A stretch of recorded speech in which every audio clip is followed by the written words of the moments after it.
Conteúdo, música, tema barroco. Hoje, aliás, nesse tópico nós vamos encerrar o barroco, vamos começar a trabalhar em cima do classicismo, que vai de 1750 a 1820. Bom, nós vamos encerrar o barroco com o famoso Johann Sebastian Bach, e falamos sobre a arte da fuga, que em 1751, Bach é como um astrônomo que descobre as estrelas mais maravilhosas. Esse é o Bach. A gente pode falar um pouco,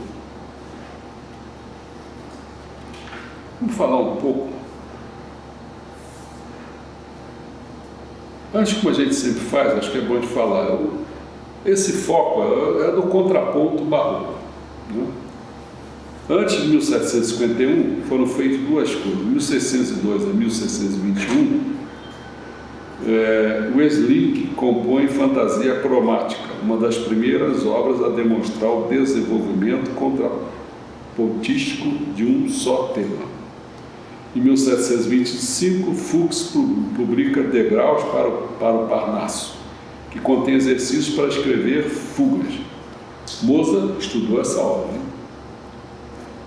Depois dessa data de 1751, tivemos em 1837, Mendelssohn publica 6 prelúdios e fugas, Op. 35, demonstrando a fuga como um gênero romântico viável.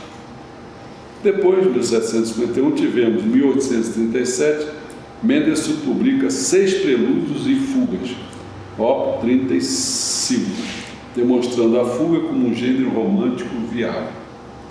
Em 1910, Busoni publica Fantasia Contrapuntística, um tributo à arte da fuga que inclui uma conclusão pós-moderna de sua última fuga.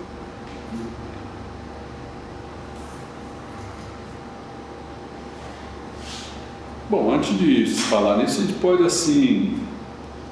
falar que tem prelúdios, fugas, e afinação bem temperada. Vou falar um pouco sobre isso, para vocês, antes de entrar mesmo. Cada um dos conjuntos de um cravo bem temperado contém 24 prelúdios e fugas em todas as escalas maiores e menores. Além de servir como modelos para que os instrumentistas de teclado ganhassem proficiência, eles celebravam a gama de escalas dos métodos de afinação da época. A afinação ou temperamento sempre foi tema capcioso. Uma nota, uma oitava distante de outra, soa similar, porque a frequência do som pode ser reduzida à relação simples de 2 para 1. Relações de frequência entre outras notas são mais complexas. Então, a afinação para uma escala de Dó maior, que mantivesse todos os intervalos puros, fariam as outras escalas soarem desafinadas em graus levemente diversos. O sistema mesotônico, usado a partir de 1570 e baseado no intervalo de terça pura, só funcionava bem para 10 a 15 de 24 teclas. O sistema bem temperado é um ajuste de afinação com intervalos equidistantes, o bastante para permitir execuções com todos os tons. O sistema moderno de temperamento igual divide a oitava em intervalos iguais na maior parte dos impulsos. Bom, vamos começar a falar um pouco sobre Johann Sebastian Bach e a sua arte da fuga. Em contraste com composições posteriores, que muitas vezes dependiam de uma só linha melódica sobre uma série de harmonias, a música barroca, com frequência, combinava muitas linhas melódicas ou vozes independentemente e tudo entrelaçadas. A técnica conhecida como contraponto permitia criar obras de complexidade e dramaticidade intensa, refletindo a riqueza de outras formas artísticas da época. Por outro lado, exigia grande habilidade para compor longos trechos de música com variedade e interesse suficiente. A ascensão do estilo clássico, por sua opção pela simplicidade e por harmonias de mudança mais lentas, desobrigou os músicos de dominarem técnicas tão complexas. Aí o Bach, porém o consagrado praticante do contraponto barroco, considerava a habilidade tão vital que tentou no fim da vida organizar e apresentar seu conhecimento em publicações como A Arte da Fuga. Olha o valor desse. Um ciclo com cerca de 20 obras. O primeiro ponto, falando sobre o contraponto, os princípios do contraponto. Muito antes, Bach publicara obras didáticas para ensinar contraponto a instrumentistas de teclado. Elas incluíam 2 coleções de especial interesse. Seriam as 15 invenções em 2 partes e as 15 sinfonias em 3 partes. Em cada uma das peças, uma melodia de abertura simples é apresentada sem acompanhamento e então transferida para outras partes ou vozes, como são conhecidas mesmo em música instrumental.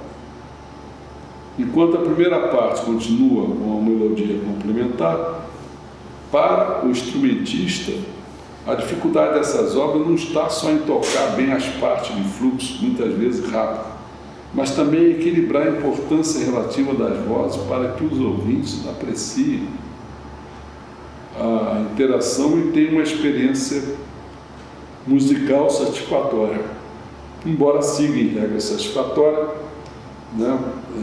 estritas, barrocas, que regem a dissonância, quando permitido, por exemplo, em notas de passagem de compasso fraco, essas obras têm uma estrutura relativamente livre. Ferramentas de ensino é outro ponto.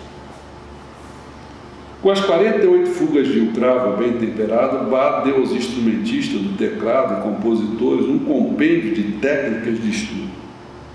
Elas foram concebidas como ferramentas de ensino, embora sejam muitas vezes executadas em salas de concerto, não são tão poderosas quanto as suas fugas para órgão ou as de sua música sacra.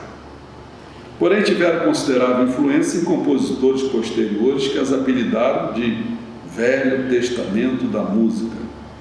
As sonatas de Beethoven eram o Novo Testamento e as homenagearam.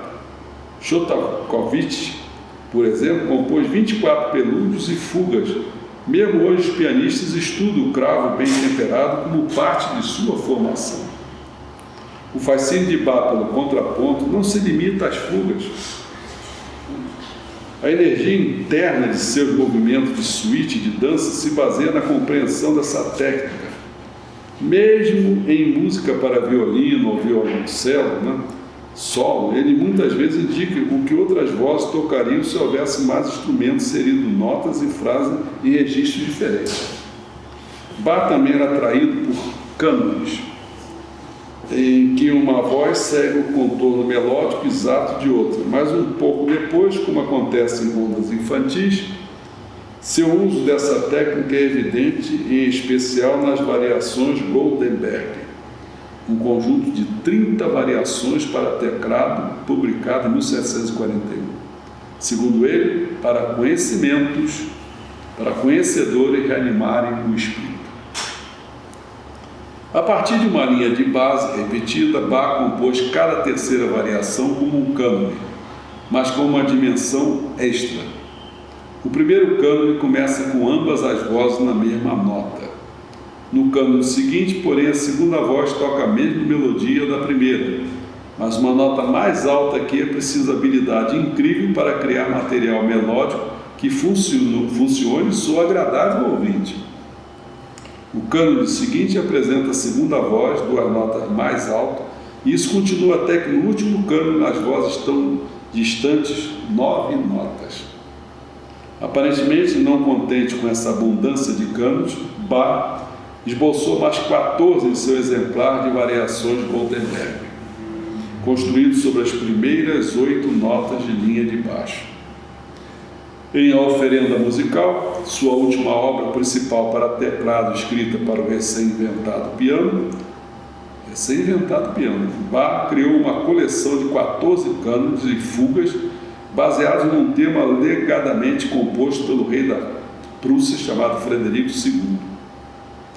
Em vez de escrever a música completa, Bach apresentou alguns trechos que seriam chamados de fugas enigma, apenas com a melodia principal, às vezes com um acróstico e declarando em latim brevemente o tipo de cânone e o número de vozes.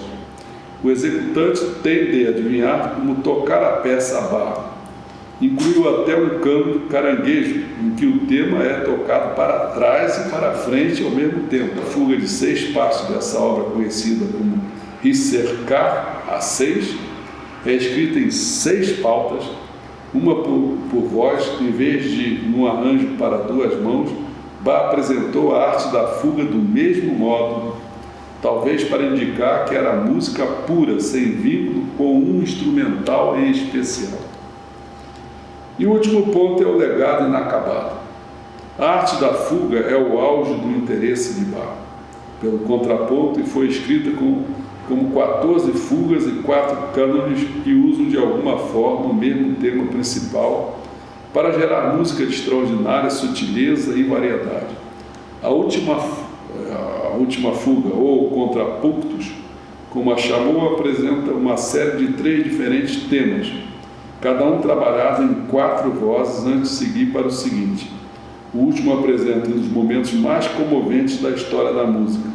Bach introduz um tema de 4 notas que soletra seu nome. Em notação alemã, B é o Si bemol e H é o Si. Então, Bach, Si bemol, Lá, Do, Si, mas antes de terminar de desenvolver o manuscrito, se interrompe. Na próxima vez, nós vamos entrar no classicismo. Até a próxima.